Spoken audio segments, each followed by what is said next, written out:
Awit, Kabanata 87. Sa bundok ng Zion, itinayo ng Diyos ang banal na lungsod.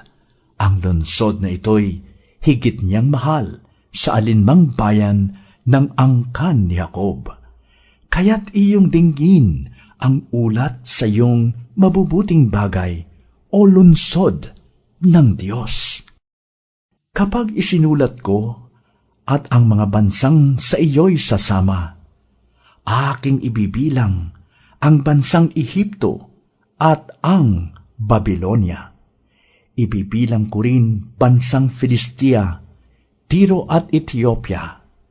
At tungkol sa Zion, sasabihin nila, ang lahat ng bansa ay masasakupan, siya ay palalakasin at patatatagin ng kataas-taasan.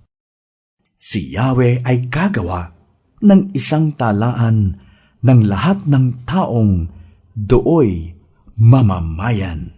Sila ay aawit, sila ay sasayaw, at sila'y sabay-sabay na magsasabing, ang aking mga pagpapalay, ang Zion, ang bukal.